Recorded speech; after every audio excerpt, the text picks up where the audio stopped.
แผ่นดินไทยปวงชนไทยสุขร่มเย็นพระหัตถ์ทอรักฝังใจไทยทั่วลา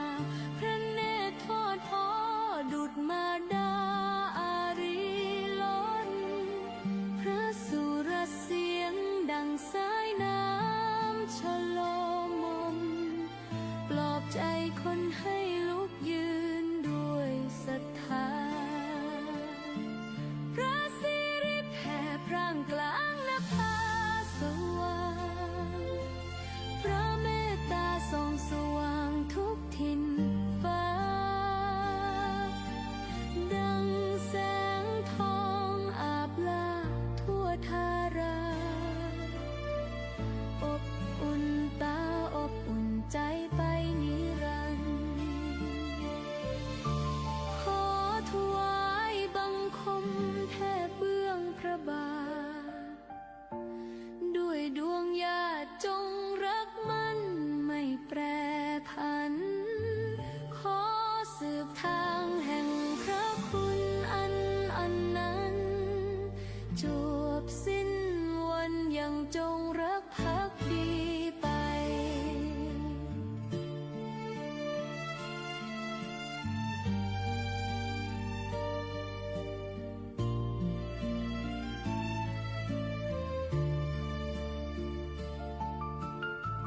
พระเม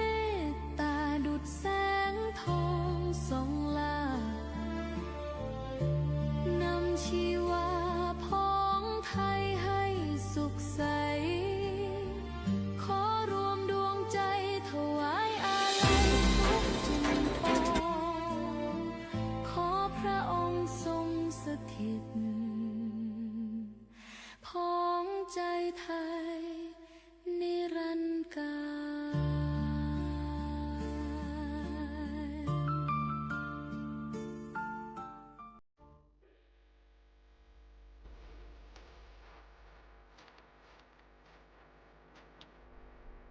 เกาะติดข่าวสารทันเหตุการณ์ในพื้นที่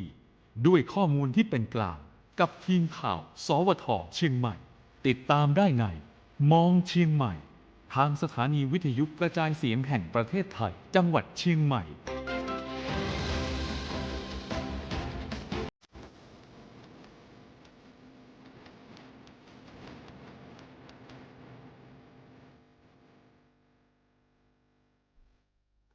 สวัสดีปีใหม่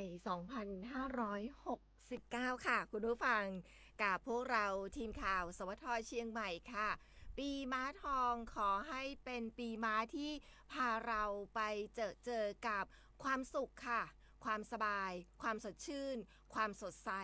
ความสำเร็จ และสุขภาพที่แข็งแรงค่ะ ทักทายกันกับคุณผู้ฟังที่ติดตามพวกเราในเช้าวันนี้ค่ะ อย่างที่บอกกันไปนะคะ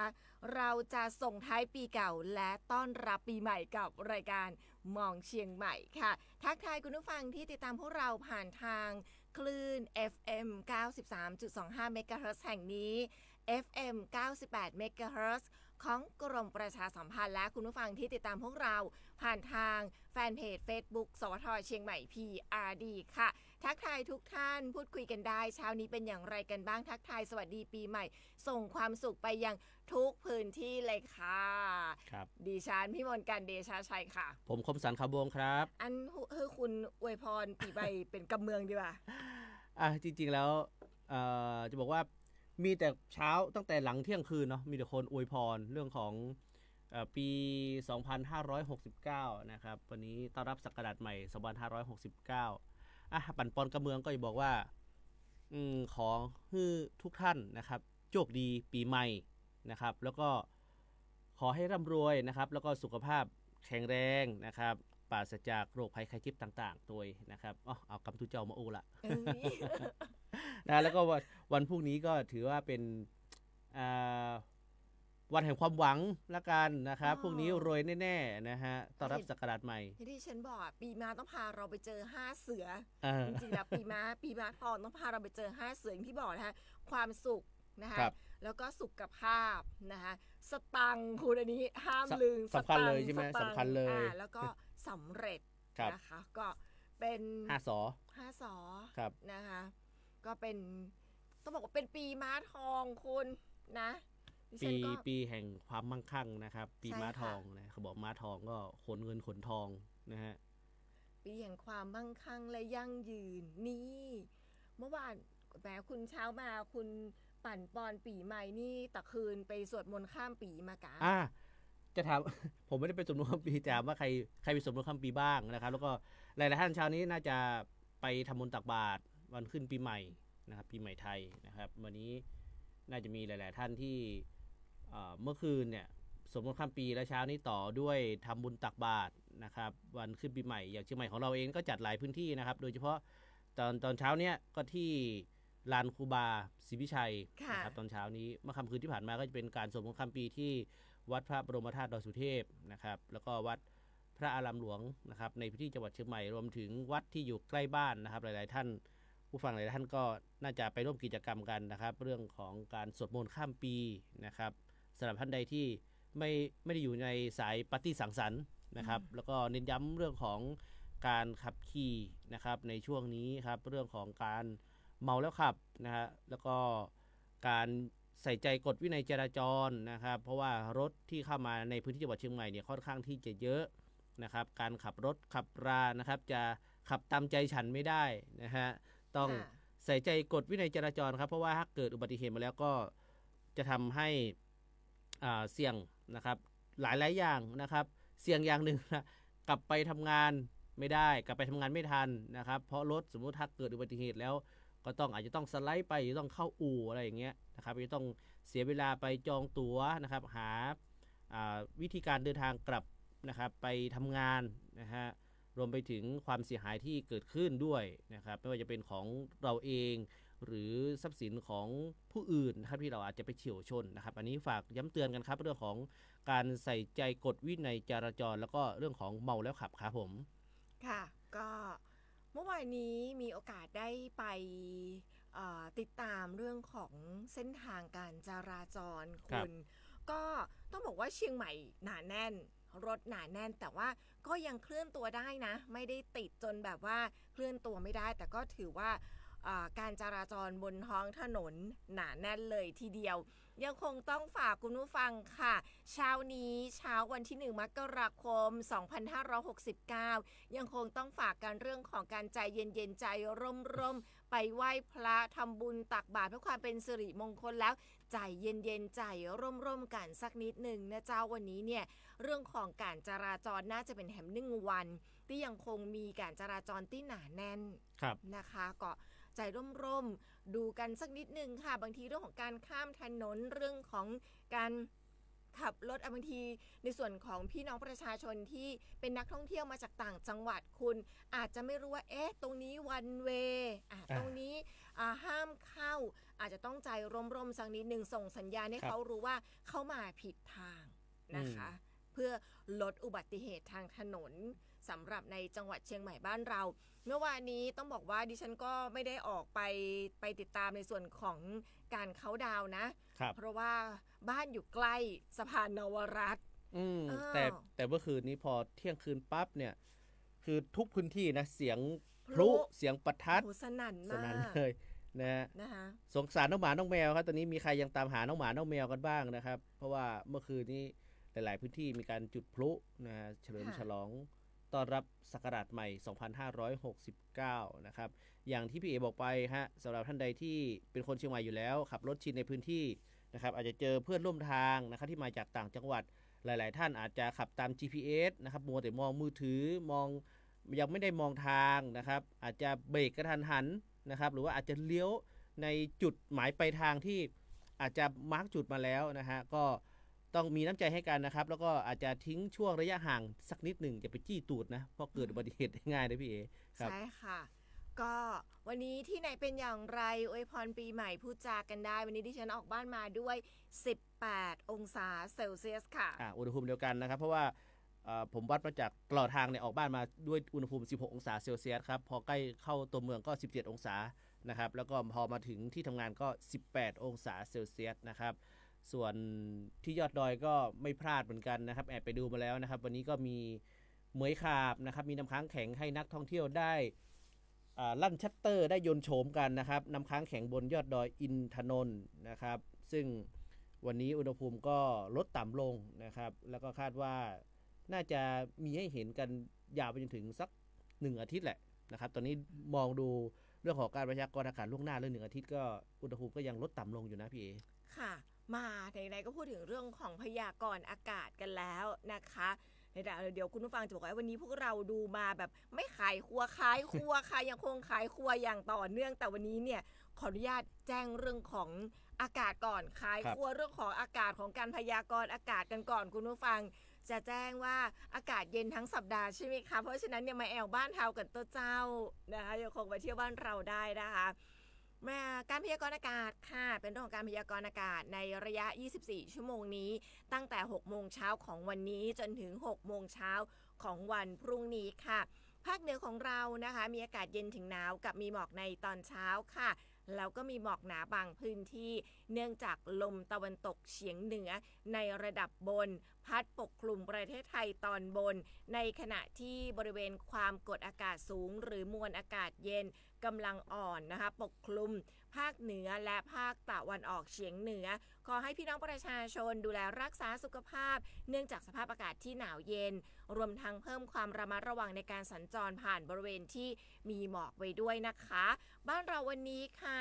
อากาศเย็นกับมีหมอกในตอนเช้าแล้วก็มีหมอกหนาบางพื้นที่ด้วยนะคะอุณหภูมิต่ำสุด17 องศาเซลเซียสอุณหภูมิสูงสุด30 องศาเซลเซียสค่ะยอดดอยอากาศหนาวถึงหนาวจัดมีน้ำค้างแข็งบางแห่งด้วยแล้วก็อุณหภูมิต่ำสุด 5-9 องศาเซลเซียสค่ะในส่วนของฝนน้องฝนยังลาพักผ่อนแบบยาวๆเขาบอกเขาขอพักปีใหม่สักนิดนึงให้ลาไปยาวๆเลยยาวๆไปเลยค่ะเขาขอพักในช่วงของปีใหม่ส่งผลให้การคาดหมายปริมาณฝนสะสมบ้านเราวันนี้ไม่มีฝนค่ะ25 อำเภอเลยท่องเที่ยวอย่างสุขใจในช่วงของหยุดยาวๆเทศกาลปีใหม่ค่ะส่งความสุขสนุกสนานแล้วก็อย่าลืมที่จะดูแลรักษาสุขภาพในช่วงอากาศที่เปลี่ยนแปลงแบบนี้ไว้ด้วยค่ะครับผมโดยตลอดทั้งสัปดาห์นะครับอย่างที่พี่เอกบอกไปอากาศเย็นนะฮะซึ่งโดยเฉลี่ยแล้วทั้งสัปดาห์เนี่ยอยู่ที่ประมาณสัก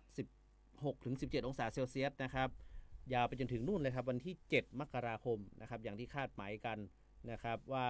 น่าจะมีเรื่องของน้ำค้างแข็งหรือแม่คะนิ้งนะฮะหรือไม้ขาบเนี่ยให้รับชมกันยาวไปจนถึง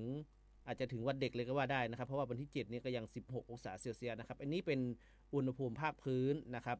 ที่จังหวัดเชียงใหม่โดยเฉลี่ยนะครับอยู่ที่ประมาณ16-17 องศาเซลเซียสครับส่วนตอนกลางวันอากาศค่อนข้างร้อนนะครับอยู่ที่ประมาณ30 องศาเซลเซียสนะครับสำหรับท่านใดที่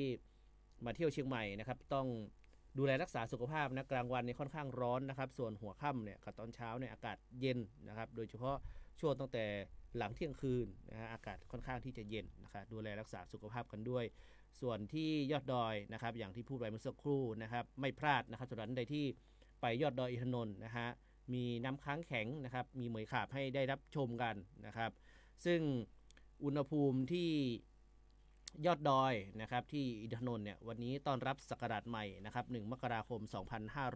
2569นะครับอุณหภูมิที่ยอดดอยอยู่ที่3 องศาเซลเซียสครับกิ่วแม่ปาน4 องศาแล้วก็ที่ทำการเนี่ย6 องศาเซลเซียสเหมือนกับว่าจะขยับต่ำลงจากเมื่อวานนะครับ 1-2 องศาเซลเซียสนะครับอุณหภูมิเย็นนะฮะซึ่งก็มีนักท่องเที่ยวนะครับทั้งชาวไทยและต่างชาติเนี่ยตอนนี้ที่เมื่อวานนี้ที่ขึ้นไปนะครับรวมแล้ว 11,999 คนครับที่ยอดดอยอินทนนท์นะไม่รวมถึงเช้านี้นะที่ยังขึ้นไปดูเรื่องของทะเลหมอกนะครับวันนี้ท้องฟ้าเปิดครับมีแสงพระอาทิตย์นะครับของวันใหม่นะครับเริ่มต้นวันใหม่สีทองนะครับโผล่พ้นขอบฟ้าตัดกับก้อนเมฆแล้วก็ทะเลหมอกสวยงามเลยทีเดียวนะครับที่ยอดดอยอินทนนท์ครับอันนี้ก็เป็นบรรยากาศครับที่เอามาฝากกันวันนี้ครับผมโอ้โหถือว่าเป็นบรรยากาศที่หนาวเย็นในยามเช้านะคะแล้วก็มีเหมยขาบด้วยต้อนรับนักท่องเที่ยวโผล่โฉมความสวยงามต้อนรับนักท่องเที่ยวในยามเช้าแบบนี้ค่ะ หลายดอยคุณผู้ฟังบ้านเราต้องบอกนะคะไม่ว่าจะเป็นดอยอินทนนท์ดอยหลวงเชียงดาวฟ้าห่มผ้าห่มฟ้าห่มปกหรือหลายๆท่านก็จะเรียกว่าผ้าห่มปกนะคะแล้วก็ในส่วนของอุทยานแห่งชาติห้วยน้ำดังดอยอ่างขางโอ้โหแต่ละที่นะคะต้องบอกว่าเป็นยอดดอยที่อากาศค่อนข้างจะเย็นเลยทีเดียวเชื่อมั่นว่ายอดดอยปีนี้นะคะเลขตัวเดียวอย่างแน่นอนนะคะแล้วก็ในส่วนของดอกพญาเสือโคร่งหรือซากุระเมืองไทยก็ยังคงอวดโฉมนะคะความงดงามในช่วงปลายปีแบบนี้ให้คุณผู้ฟังได้ไป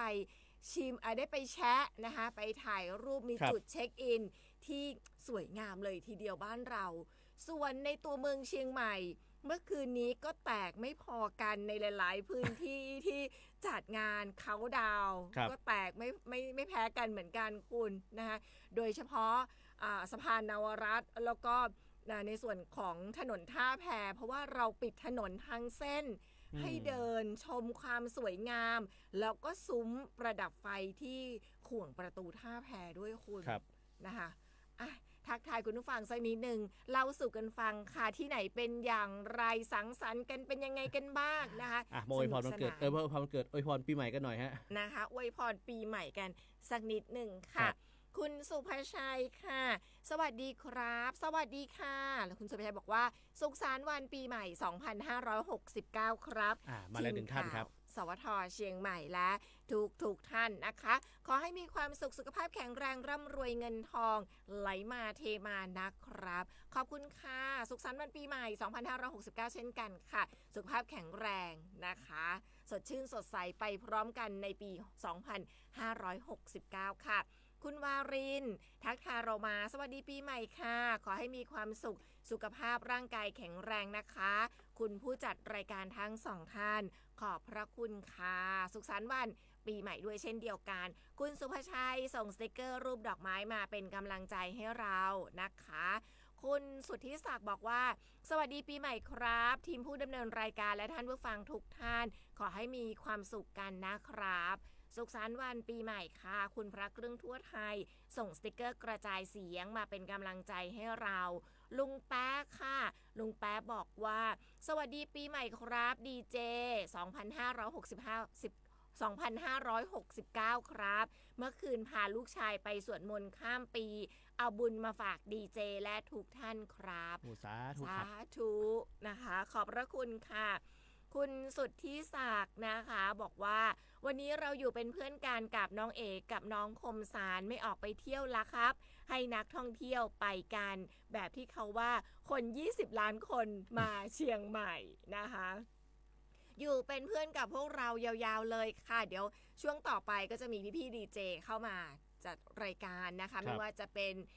พี่เก่งนะคะวีระอนงนะคะอีกหลายๆท่านเลยทีเดียวก็จะเข้ามาจัดรายการวันนี้1 มกราคมและอาจจะมีเรื่องของการเปลี่ยนในเรื่องของ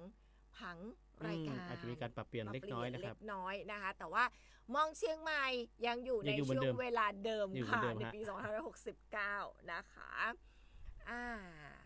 คุณป้าพันนีค่ะทักทายเรามาวัดดีปีใหม่เจ้าใยออกจ้าเจ้าวันนี้จะบอกว่าพยายามหาเพลงสวัสดีปีใหม่ที่เพราะก็เลยอาจจะจ้าไปสักหน่อยนึงเจ้าวันนี้พยายามอยากจะได้เพลงสวัสดีปีใหม่ที่อาจจะไม่ใช่ที่ไม่คลื้นเครงจนมากนักนะคะต้องขออภัยอาจจะเข้าจ้าสักนาทีนึงนี่บัดนี้บัสลืมสลือค่ะว่าเฮา2คนสลืมสลือก่อนไม่สลืมสลือครับเพราะเมื่อคืนก็ไม่ได้ดื่มนะฮะแล้วก็ไม่ได้ไปสวดมนต์ด้วยนะคะบอกว่าส่งท้ายปีสวทบมีรายการยังเลยแต่ว่ามีในส่วนของสวดมนต์ข้ามปีในช่วงเที่ยงคืนเลยมาหน่อยนึงเราเลยตี1มาหน่อยนึงนะคะแซวเรามาว่าเฮายืนมาได้ก็ว่าจะสวัสดีปีใหม่หนาวเจ้าสนั่นเลยเจ้าส่งท้ายปีเจ้าส่งท้ายปีเก่าต้อนรับปีใหม่เจ้าเฮาลุกได้เฮายืนได้เฮาบักก้นนะเจ้าบักก้นครับบักก้น เขายังขายแกงกระด้างอยู่นะเจ้า เก่ นี่ งก็ได้จะขายอย่างต่อเนื่องครับ เขาจะขายแกงกระด้างขายกาแฟแบบว่าฮ้อนๆอุ่นๆในบรรยากาศแบบหน้าหนาวเนาะคุณเนาะ ห แล้ว น้า ก็ หนาวต้องแบบนี้แหละฮะ นะแต่ว่าคุณลืมเล่าฟังแต่ว่าไปเจอมันมา ไปแอบซื้อมันมากะจะจ้องใส่เต่าถ่านนะเต่าอังโล่อะคุณ ครับ เพราะว่าที่บ้านมันได้ผิงไฟเลยเพราะว่ามีเต่าอังโล่ปิ้งหมูก็เด็ดจ้องเขาใส่เต่าอังโล่ให้กลิ่นขนาดคุณอากาศแบบเนี้ย อากาศแบบนี้ต้อง เนอะ นั่นแหละอากาศเย็นๆเนาะ นะคะอ่ะ มัน อย่า ปิ้ง ลืม มัน นะคะ ปิ้ง มันปิ้งมันเผามันมกนะคะคุณผู้ฟังอร่อยเช้าแบบนี้ คุณจริง ๆแล้วนะ กล้วยปิ้งในบรรยากาศแบบนี้ก็อร่อยนะคุณ อืม กล้วยปิ้งกล้วยแบบกล้วยที่โยนไปใน กลัวนะเขาเรียกกล้วยโยนในไฟอะคุณ หมกไฟ เหมือนกัน หมกทานอร่อยนะคุณนะอ่ะไม่รู้เราหิวหรือว่า เช้า เช้านี้แกงกระด้างยังได้อยู่นะคุณผู้ฟัง วันนี้ลาบ เออ ลาบ วันนี้ จะได้มีโชคมีลาบ เมื่อวานนี้บอกว่าลาบวันนี้ก็ต้องมีลาบนะครับ วันนี้ลาบ ลาบ เมื่อวานลาบส่งท้ายปีเก่า อ้าววันนี้ วันนี้ลาบต้อนรับปีใหม่ เพราะเราจะได้โชคดีมีโชคมีลาบคุณผู้ฟัง ครั ค่ะ บ คุณพระเครื่องทั่วไทยนะบอกว่า สวัสดีปีใหม่ครับทุกท่านนครศรีเช้านี้แดดจ้ามากครับนะคะก็คุณถามถึงสุนัข ครับ บอกว่ากลับมาหรือยัง คุณพระเครื่องบอกว่าหมาผมไปฉลองปีใหม่ยังไม่เห็นหน้าเลยครับ โอ้โห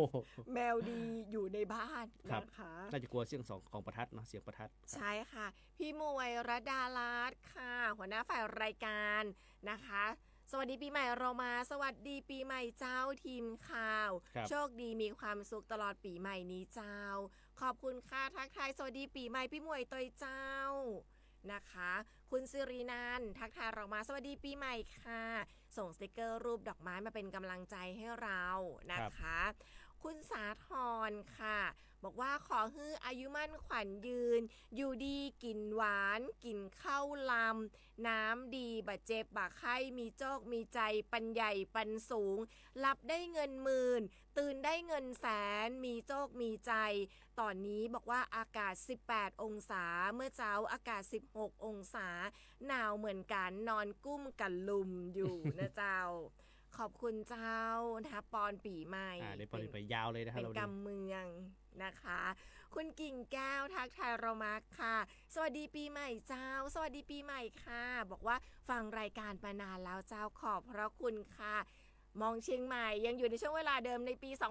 2569 ค่ะ ติดตามพวกเราได้แบบยาวๆเลยทีเดียวจันทร์ถึง พฤหัส บ บดี ดีนะ ครั คะ บ วันนี้วันพฤหัสแล้วเดี๋ยวพรุ่งนี้ เราจะหายไป1วัน ครับ แล้วก็บวกอีกเสาร์อาทิตย์ กลับมาเจอกันปีหน้า วันจันทร์ วันจันทร์ วันจันทร์ที่ 2569 แล้ว 5ไหมฮะ นะ วัน คะ จันทร์ที่5ค วั รั น บ ค่ะช่วงนี้สิ่งดีๆกับ PEA กันก่อนนะคะ คุณผู้ฟังในช่วงของปีใหม่ค่ะ ช่วงสิ่งดีๆจาก PEA สำหรับสิ่งดีๆจาก PA นะครับ PA ส่งความห่วงใยนะครับก่อนออกเดินทางนะครับในช่วงเทศกาลส่งท้ายปีเก่าต้อนรับปีใหม่นะครับอย่าลืมนะฮะเช็คเรื่องของสวิตช์ไฟหรือสะพานไฟก่อนออกจากบ้านนะครับปิดเตาแก๊สให้เรียบร้อยนะครับรวมไปถึงตรวจสอบประตูหน้าต่าง อย่าลืมล็อกทุกจุดนะครับของบ้านให้เรียบร้อย รวมไปถึงถอดปลั๊กไฟนะครับเครื่องใช้ไฟฟ้าที่ไม่ได้ใช้งานนะครับอันนี้เป็นการห่วงใยนะส่งข้อความห่วงใยนะครับของให้กับพี่น้องประชาชนก่อนออกเดินทางในช่วงเทศกาลส่งท้ายปีเก่าต้อนรับปีใหม่นะครับหากพบเห็นอุปกรณ์ไฟฟ้าส่วนภูมิภาคชำรุดนะครับโทรแจ้งได้ที่ 1129 PEA Contact Center ได้ตลอด 24 ชั่วโมงนะครับถ้าพบเห็นอุปกรณ์ชำรุดอย่าเข้าใกล้นะครับให้แจ้งเจ้าหน้าที่ก่อนนะครับเนื่องจากว่าเราไม่ทราบว่าณจุดนั้นตอนนั้นไฟเนี่ยเขาตัดกระแสไฟหรือยังนะครับป้องกันไฟฟ้าดูดไฟฟ้ารั่วนะครับอันนี้เป็นข้อห่วงใยจาก PEA วันนี้ครับ ค่ะ งั้นไปต่อกันที่ 3 นาทีกับอัยการแผ่นดินกันก่อนค่ะ เดี๋ยวจะกลับมาขายครัวกันแบบยาวๆเลย ครับ ทีเดียว กิจกรรมบ้านเราเยอะมากๆนะคะ คุณผู้ฟังในช่วงของวันหยุดยาวแบบนี้ แต่ตอนนี้ติดตามเรื่องราวดีๆ กับ 3 นาทีกับอัยการแผ่นดินค่ะ วันนี้จะเป็นเรื่องของการรับผิดค่าส่วนต่างสัญญาเช่าซื้อนะคะ จะมีเนื้อหาแบบไหนอย่างไร ไปติดตามฟังพร้อมๆกันค่ะ 3 นาทีกับอัยการแผ่นดิน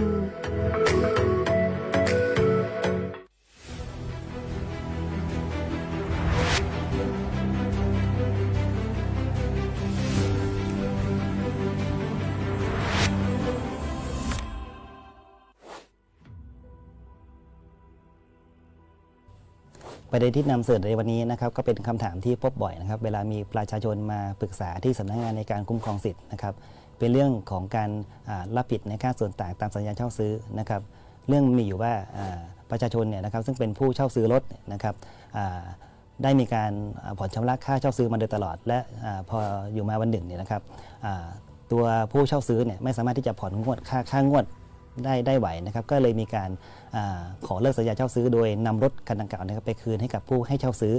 นะครับทีนี้ต่อมาปรากฏว่าผู้ให้เช่าซื้อเนี่ยได้มีการ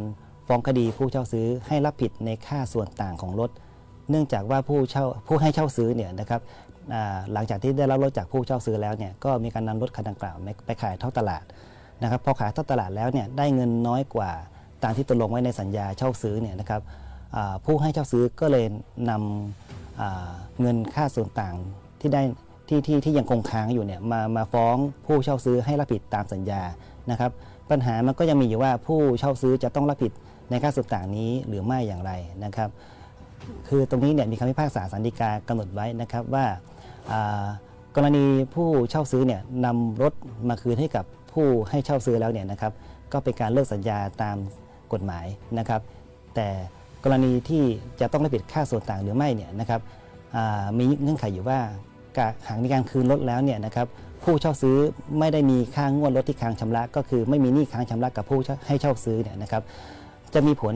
ทำให้ผู้เช่าซื้อเนี่ยไม่ต้องรับผิดในค่าส่วนต่างของรถคันดังกล่าวนะครับ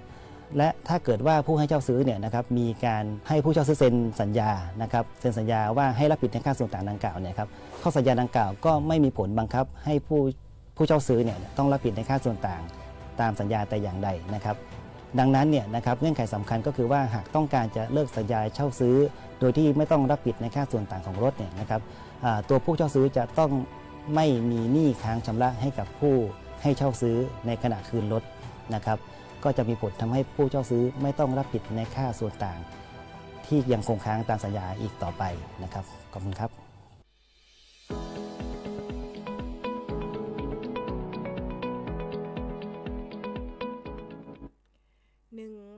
กฎหมายใกล้ตัวนะคะคุณผู้ฟังก็ใครยังมีข้อสงสัยหรือว่ามีกรณีแบบนี้นะคะก็สามารถที่จะพูดคุยปรึกษากับทางท่านอัยการได้ผ่านทางสายด่วน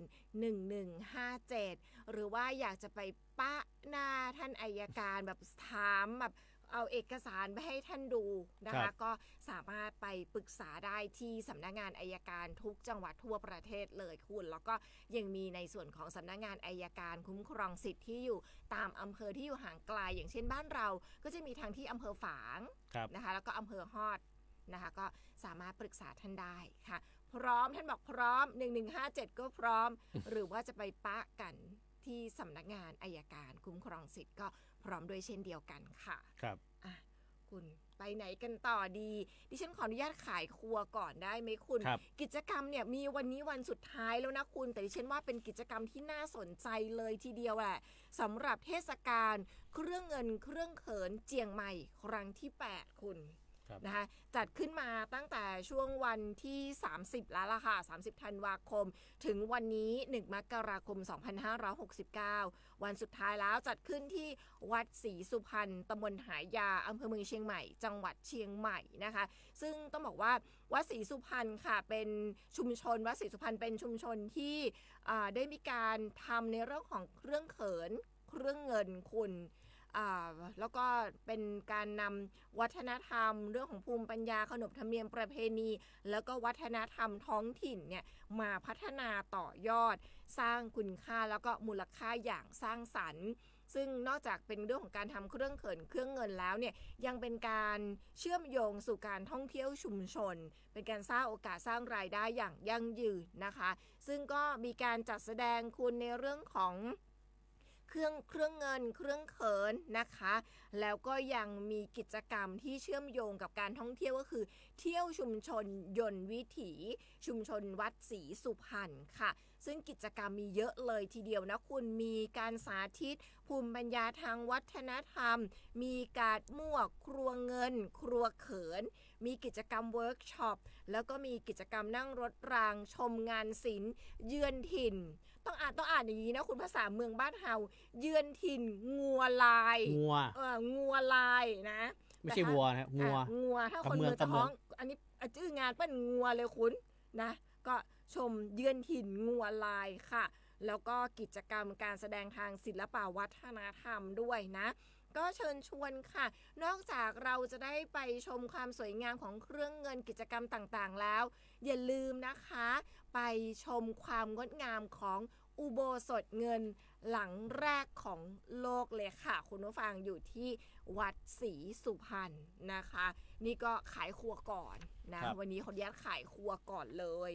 แล้วก็ขายต่ออย่างต่อเนื่องอีกหนึ่งกิจกรรมค่ะสำหรับงาน Charming เชียงใหม่ 2026 นะคะหรือว่าถ้าเป็นชื่อไทยก็จะฮ้องว่างานมนต์เสน่ห์เชียงใหม่เมืองดอกไม้งามแต่พวกเราอาจจะคุ้นกับคำว่า Charming เชียงใหม่ Flower Festival 2026 ค่ะจะเชิญชวนไปดูโขนคุณนะคะเชิญชวนไปดูโขนในกิจกรรมซึ่งเป็นกิจกรรมหนึ่งในงานนี้นะคะเป็นกิจกรรมที่จัดขึ้นภายใต้โครงการเผยแพร่โขนทั่วทิศแผ่นดินไทยประจำปี 2569 เป็นความร่วมมือของจังหวัดเชียงใหม่เราองค์การบริหารส่วนจังหวัดเชียงใหม่วิทยาลัยนาฏศิลป์เชียงใหม่สถาบันบัณฑิตพัฒนศิลป์กระทรวงวัฒนธรรมค่ะเป็นการเผยแพร่ศิลปะการแสดงโขนซึ่งถือเป็นนาฏยกรรมขั้นสูงนะคะของไทยแล้วก็ยังเป็นการปลูกจิตสำนึกให้เยาวชนนักเรียนนักศึกษาแล้วก็พี่น้องประชาชนได้ร่วมกันอนุรักษ์แล้วก็เผยแพร่ศิลปะวัฒนธรรมไทยแล้วก็ส่งเสริมการท่องเที่ยวเชียงใหม่นอกจากนี้ค่ะยังเป็นการน้อมรำลึกในพระมหากรุณาธิคุณของสมเด็จพระนางเจ้าสิริกิติ์พระบรมราชินีนาถพระบรมราชชนนีพันปีหลวงในฐานะที่ทรงเป็นองค์อุปถัมภ์ศิลปะวัฒนธรรมไทยทรงทุ่มเทพระวรกายในการอนุรักษ์ส่งเสริมแล้วก็ฟื้นฟูศิลปะการแสดงของชาติให้คงอยู่คู่แผ่นดินไทยค่ะสามารถไปชมโขนได้นะคะที่บริเวณสวนองค์การบริหารส่วนจังหวัดเชียงใหม่ก็คือด้านหลังศาลากลางคุณครับนะคะได้ทุกวันศุกร์วันเสาร์แล้วก็วันอาทิตย์เริ่มพรุ่งนี้นะคะไปจนถึงวันที่4เลยคุณวันสุดท้ายของการจัดงาน Charming เชียงใหม่ด้วยนะคะเดี๋ยวก็จะต่อด้วยงานฤดูหนาวใช่ค่ะเขามี3รอบนะคุณศุกร์เสาร์อาทิตย์เนี่ยเขาจะมีวันละ3รอบก็คือ1 ทุ่ม2 ทุ่มแล้วก็3 ทุ่มพอดีเลยนะหยุดยาวนะครับพอดีหยุดยาวเลยนะศุกร์เสาร์อาทิตย์นี้จริงๆแล้วอยากให้ไปดูคุณสวยงามคือเป็นการแสดงแบบในพื้นที่ที่ค่อนข้างจักว้างเนาะหาชมได้ยากนะพี่เอฟไม่ใช่ว่าจะเหมือนแบบงานทั่วไปนานๆทีจะได้เห็นนะครับเป็นงานที่หาชมได้ยากปกติก็จะได้ชมกันคือในโรงละครเนาะใช่ค่ะอันนี้เป็นการแสดงกลางแจ้งคุณแล้วก็เมื่อวานแอบไปงานชัมมิ่งเชียงใหม่มานักท่องเที่ยวเยอะทีเดียวคุณแล้วก็เป็นยังไงอากาศเป็นยังไงอากาศเย็นคุณอากาศถือว่าอากาศเย็นนะคะแล้วก็ถือว่าดอกไม้ไม่ว่าจะเป็นดอกทิวลิปไฮเดนเยียยังคงสวยงามต้อนรับนักท่องเที่ยวนะคะกล้วยไม้ก็คือแบบสวยช่ำๆคุณจริงๆแล้วงานนี้เนี่ยเป็นแหล่งรวมกล้วยไม้เนี่ยทุกสายพันธุ์เลยนะพี่เอ๋กล้วยไม้เนี่ยนะครับก็จะมีเป็นมุมเป็นจุดนะโซนกล้วยไม้กับโซนกล้วยไม้โซนไม้เมืองหนาวพวกดอกทิวลิปอย่างพี่เอ๋บอกไปดอกไฮเดนเยียนะครับดอกอะไรนะที่จะบอกว่าเหมือนดอกดาวเรืองก็ไม่เชิงที่มันเป็นก้อนๆนะครับเป็นกลมๆคล้ายๆเหมือนดอกดาวเรืองแต่มันมีหลายสีตัวเตี้ยเอาละเอาละคุณผู้ฟังอันนี้ดิฉันก็แล้วก็ดอกไม้เนี่ยเยอะมากนะครับดอกไม้เยอะมากสมกับงานไม้ดอกเนาะงาน Charming เชียงใหม่นะครับซึ่งก็นี่แหละจัดไปตั้งแต่ปีที่ผ่านมานะครับตั้งแต่เดือนธันวาคมนะยาวนานไปจนถึงวันที่4นะครับจัดเป็นวันที่4เสร็จแล้ววันที่5ก็ต่อด้วยงานฤดูหนาวนางสาวเชียงใหม่และของดี ของดีของเชียงใหม่นะค งา รั น บ ฤดูหนาวจะพักไปประมาณ2 วัน เพราะว่าให้จัดสถานที่ ครับให้จัดเตรียม จะมีการจัดเตรียมก็ ครับ จะกลับมามีงานฤดูหนาวน่าจะช่วงวันที่ประมาณวันที่ 9 ก็ดีเดี๋ยวมันลุ้นกัน แต่ช่วงนี้แหละ ใครยังไม่มีสลากกาชาตินะครับไม่แน่ใจว่าหมดขายหมดหรือยังนะครับสลากกาชาติของทางด้านจังหวัดเชียงใหม่นะครับปีนี้เนี่ยรางวัลที่1นะครับสูงสุดถึงทองคำถึง50 บาทเลยนะครับแล้วก็มีรางวัลอื่นๆอีกเยอะเลยทีเดียวนะครับสำหรับท่านใดที่ยังไม่ได้อุดหนุนสลากกาชาติเชียงใหม่นะครับตอนนี้น่าจะมีขายที่สารกลางนะครับถ้ายังไม่หมดนะ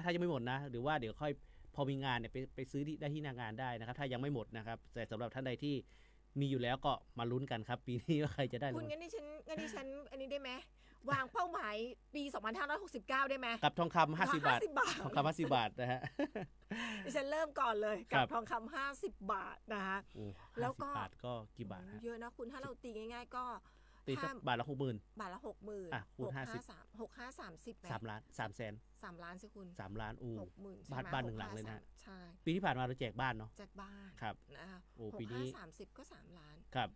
ขอให้ราคาทองยังไม่ลดนะ คุณดิ สำห ฉั รับ นว่ายังไงรถก็ไม่ได้จะต่ำกว่า 50,000นะ ครับ นะคะอ่ะการที่ฉันตั้งเป้าหมายไปก่อนเลยปีนี้ 50 บาทนะครับ ทอง50 บาทนะคะ ตั้งเป้าหมายก่อนเลยนะคะ ก็ช่วงนี้หลายๆพื้นที่ค่ะ ยังคงเปิดให้บริการฟรีสำหรับคนไทยหนึ่งในนั้นก็คือสวนสัตว์เชียงใหม่นะคะ มอบของขวัญปีใหม่ 2569 ให้คนไทยเที่ยวฟรี 5 วันด้วยกันนะคะ ก็คือตั้งแต่วันที่ 31 ธันวาคม 2568 ค่ะ ครับ ถึง 4 มกราคม 2569 วันที่ 4 ก็เป็นวันอาทิตย์นะครับ แล้วก็ในกิจกรรมเนี่ยเขามีกิจกรรมของขบวนพาเหรดนะครับ น้องๆมัสคอตนะครับ ค่ะ สัญลักษณ์ตัวแทนสัตว์ในสวนสัตว์เชียงใหม่นะครับมากมายเลยทีเดียวนะครับเขามีการจัดแสดงนะครับในรอบ 11 นาฬิกาทุกวันนะครับ ค่ะ ในวันหยุดและในวันหยุดเสาร์อาทิตย์และวันหยุดนักขัตฤกษ์สำหรับท่านใดที่จะไปเนี่ยเสาร์อาทิตย์นี้ยังทันนะครับวันพรุ่งนี้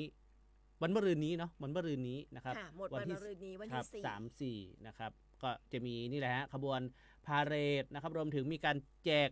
ของขวัญของรางวัลให้กับนักท่องเที่ยวด้วยนะครับเชิญชวนนะครับ ค่ะ ไหนๆก็มาเชียงใหม่แล้วพาแวะไปที่สวนสัตว์เชียงใหม่ครับผม แล้วก็ยังได้เจอกับน้องๆนะคะ ขวัญใจมหาชนนะคะก็ไม่ว่าจะเป็นน้องหญิงลีค่ะแหมชื่อเขาดูอ่อนหวานนะคุณ แต่เขาเป็นเสือดำสุดเท่นะ แล้วก็มีพี่โยโมฮอคอันนี้แบบว่าบอกชัดเจนเลย โมฮอค นะโม ต้อง ฮ ทรง อค ผมแล้วใช่ไหม ใช่ ต้องเป็นสิงโตหนุ่มเจ้าป่านะ ครั คะ บ พี่ภูโตเป็นนกเงือกนักรักแหมนักรักชนะนกเงือก แล้วก็ยังมีความน่ารักของครอบครัวคาปิบาร่าเราเคยไปเล่นกับคาปิบาร่ากันมานะคะ ดูซนมากสำหรับครอบครัวคาปิบาร่านะคะซนจริงๆคุณผู้ฟังลองไปสัมผัสความน่ารักของเขาจะเห็นความซนความดุกดิกที่อธิบายไม่ถูกเขามีความน่ารักมีเสน่ห์ในตัวเขาเองเนาะ เขามีหลายไซส์ไง ใช่ ไซส์ตัวพ่อแม่กับตัวใหญ่หน่อย แล้วก็ตัวเล็กๆก็ชอบเล่นน้ำว่ายน้ำ แล้วก็วิ่งกันดุดๆๆๆนะคะน่ารักมากคุณผู้ฟังลองดูรวมถึงช้างเอเชีย พี่น้องชัยโยแล้วก็น้องแสนดาวด้วยนะ น้องชัยโยนี่เป็นมัสคอตตัวล่าสุดนะครับเปิดตัวล่าสุดเลยน้องชัยโยเป็นน้องช้างชัยโยนะมัสคอตของสวนสัตว์เชียงใหม่ที่เปิดตัวล่าสุดเมื่อช่วงปลายปีที่ผ่านมานะครับ ค่ะ ยังมีเรื่องของซูอควาเรียมใช่ไหมซูอควาเรียมทะเลบนดอยนะ ครั คะ บ มี Snow Buddy Winterland เราสามารถสัมผัสกับหิมะแล้วก็อากาศหนาวเย็นอุณหภูมิ-10 องศาได้ที่สวนสัตว์เชียงใหม่ด้วย มีสำหรับในส่วนของเกาะไดโนเสาร์ไดโนไอซ์แลนด์ผจญภัยในโลกไดโนเสาร์เสมือนจริง แล้วก็มีทัวร์หลังบ้านค่ะ เป็นเรื่องของการดูแลน้องเพนกวินแล้วก็น้องริงเทลลีเมอร์อย่างใกล้ชิดด้วยนะคะ ครับ อีกหนึ่งกิจกรรม ส่วนพฤกษศาสตร์สมเด็จพระนางเจ้าสิริกิติ์เปิดให้เข้าฟรีเช่นเดียวกันนะคะ ไม่เสียค่าผ่านประตูด้วยเหมือนกันสำหรับในช่วงของวันหยุดนี้ค่ะ ครับ ก็ไปศึกษาเกี่ยวกับเรื่องของพันไม้ต่างๆ ท่องเที่ยวเดินป่าก็สามารถไปท่องเที่ยวได้ที่สวนพฤกษศาสตร์สมเด็จพระนางเจ้าสิริกิติ์ค่ะ ครับนอกจากนี้ก็ที่อย่าลืมนะสายใต้ก็ยังมีอยู่นะครับงานเทศกาลชมสวนนะครับ ค่ะ 2568 ยาวนานไปจนถึงนู่นเลยครับเดือนวันที่ 28 กุมภาพันธ์ 2569 นะครับกับดอกไม้หลากหลายสายพันธุ์รวมถึงไปศึกษาเรื่องของบุปผาราชินีนะครับแล้วก็มีดอกกล้วยไม้พระราชทานนามด้วยนะครับรวมไปถึง ท่านใดที่อาจจะสายมูนะครับสักการะนะครับอยู่พื้นที่ใกล้เคียงเลยนะครับที่วัดพระธาตุดอยคำนะครับแล้วก็พื้นที่ใกล้เคียงกันครับมีเชียงใหม่ไนท์ซาฟารีนะครับ ค่ะ ให้น้องๆนะครับได้ไปสร้างประสบการณ์ใหม่นะครับกับสัตว์นะครับสัตว์นักล่านะหรือว่าสัตว์นักล่านะเชียงใหม่ไนท์ซาฟารีเป็นสัตว์กลางคืนนะครับ ค่ะ อยู่ในบริเวณเดียวกันนะครับเมื่อสักครู่เห็นพี่เอเปิดขึ้นมาเรื่องของรณรงค์การไม่เผาพี่เอ ใช่ค่ะ วันนี้วันแรก วันนี้วันแรกใช่ ครับ เลย ก็ นะคะ จังหวัดเชียงใหม่นะครับออกประกาศเรื่องของการห้ามเผานะครับในที่โล่งทุกชนิดโดยเฉพาะเรื่องของขยะใบไม้เศษกิ่งไม้หรือว่าวัสดุทางการเกษตรพี่เอ ค่ะ ที่จะสร้างมลพิษ ซึ่งช่วงนี้อย่างที่ท่านรองผู้ว่าราชการจังหวัดเชียงใหม่นะครับนายสิบกรปกป้องได้พูดไปก็คือช่วงนี้อากาศปิดการเผาก็อาจจะทำให้เรื่องกลิ่นเรื่องของนี่แหละผลกระทบต่อสุขภาพนะครับช่วงนี้ก็นี่แหละตั้งแต่วันที่1เป็นต้นไปนะถึง31พฤษภาคมนะครับ 2569 เลยนะ ครั คะ บ ห้ามเผาในที่โล่งทุกชนิดกันเลยทีเดียวค่ะ ครับนอกจากนี้ก็จะท่านใดที่อาจจะมีความจำเป็นนะครับหรือว่าจะเรื่องของการขออนุญาตเนี่ยสามารถใช้บริการนะครับแอปพลิเคชันไฟดี ใช่ นะครับ ค่ะ หรือว่าถ้าพบเห็นนะเรื่องของการเผาในที่โล่งนะครับต่างๆเนี่ยสามารถแจ้งเจ้าหน้าที่ได้นะครับเจ้าที่ในพื้นที่ก็ได้นะครับคิดไม่ออกก็แจ้งไปในที่191ก่อนแล้วกันนะครับเพราะว่าคนที่เผาในที่โล่งเนี่ยมีความผิดตามกฎหมายนี่พี่เอมีทั้งจำและปรับนะครับบางท่านบางคนเนี่ยบอกว่าไม่รู้ไม่ได้นะครับรวมไปถึงแนะนำนะครับสำหรับท่านใดที่เป็นลูกเป็นหลานแนะนำผู้เฒ่าผู้แก่เรื่องของนี่แหละกวาดใบไม้กวาดแล้ว ไม่ กองน้อยเดียวจุด จุดเห็นเลย อ่า บ่ได้เนอะ ไม่ได้ คุณ นะ ผู้ฟัง ช่วงนี้ เนอะ ตั้งแต่วันนี้เป็นต้นไปนะครับห้ามเลยนะฮะ ค่ะ ไม่ได้นะคะ ต้องบอกแบบนี้เลยไม่ได้นะ แล้วก็ในส่วนของเลือกตั้ง ครับ นะคะก็ยังคงรณรงค์เรื่องของการเลือกตั้ง ก็เมื่อวานนี้หมดละสำหรับวันรับสมัคร รับสมัคร นะคะผู้สมัครสสผู้สมัครรับเลือกตั้ง ก็เมื่อวานนี้วันสุดท้ายแล้วนะคะ วันสมัครละวันลงคะแนนล่วงหน้าก็คือวันที่ 1 กุมภาพันธ์ 2569 นี้ คุณผู้ฟังยังสามารถขอใช้สิทธิ์ลงคะแนนเลือกตั้งล่วงหน้าได้นะคะ ครับ ไม่ว่าจะเป็นการผ่านแอปพลิเคชัน Smart Vote นะคะ หรือว่าถ้าไม่สะดวกเตรียมเอกสารไปยื่นได้นะที่ว่าการอำเภอ หรือว่าที่กกต เห็นในเหมือนแอปไทยดีก็ทำได้นะครับ ค่ะ ถ้าไม่มีใครที่ยังไม่ได้โหลดแอป Smart Vote ก็สามารถใช้บริการผ่านทางแอปไทยดีได้นะครับ ท่านที่จะคาดว่าวันที่ 8 กุมภาพันธ์นี้นะครับที่จะไม่ได้ไปเลือกตั้งที่บ้านอาจจะติดเรื่องของภารกิจ หรือว่าทำงานต่างจังหวัดห่างจากภูมิลำเนาที่บ้านตัวเองนะห่างที่ทะเบียนบ้านเนี่ยสามารถที่จะลงทะเบียนเลือกตั้งล่วงหน้าได้อย่างพี่เอบอกไปนะครับแล้วก็จะมีการเลือกตั้งล่วงหน้ากันวันที่1ใช่ไหมฮะ1 กุมภาพันธ์ 1 กุมภาพันธ์ ครับ ค่ะ ก็ลงทะเบียนแล้วก็อย่าลืมไปใช้สิทธิ์นะครับเพราะว่าถ้าเราไม่ไปใช้สิทธิ์ไม่ว่าจะเป็นเลือกตั้งล่วงหน้าหรือว่าเลือกตั้งปกติ ก็อาจจะทำให้เราเสียสิทธิ์เสียโอกาสในอนาคตนะครับในการช่วยเหลือจากทางภาครัฐนะครับอันนี้ก็ฝากเตือนกันครับผม ค่ะ ก็สามารถลงทะเบียนได้ไปจนถึงวันที่ 5 มกราคม 2569 นะคะคุณ ครับ เนาะก็ถึงวันจันทร์ที่จะถึงนี้นะคะ ก็เป็นวันสุดท้ายของการลงทะเบียนขอใช้สิทธิ์เลือกตั้งล่วงหน้านอกเขตเลือกตั้ง แล้วก็นอกราชอาณาจักรด้วยนะคะ ก็สามารถติดตามข้อมูลข่าวสารได้ทางสำนักงานคณะได้ทางเว็บไซต์ของสำนักงานคณะกรรมการการเลือกตั้ง www.ect.go.th หรือว่าสอบถามเลยได้ที่สายด่วนค่ะคุณ 1444 ได้ด้วยนะคะ จำหมายเลขนี้ไว้นะครับ1444นะครับ ค่ะ บางอาจจะมีหรือว่าอาจมีทุกครั้งในพี่เอเรื่องของรายชื่อนะครับที่ในการที่จะมีสิทธิ์มีเสียงไปเลือกตั้งหรือเช็คดีๆนะครับบางบ้านอาจจะมีชื่องอก มีคนเพิ่มเข้ามาอะไรอย่างเงี้ยนะครับเจ้าบ้านตรวจเช็คหน่อยนะครับว่ามีบุคคลใดที่ไม่เป็นสมาชิกในบ้านและมีชื่อเพิ่มเข้ามาในบัญชีรายชื่อ หรือท่านใดที่อาจจะรายชื่อตกหล่นนะครับโดยเฉพาะ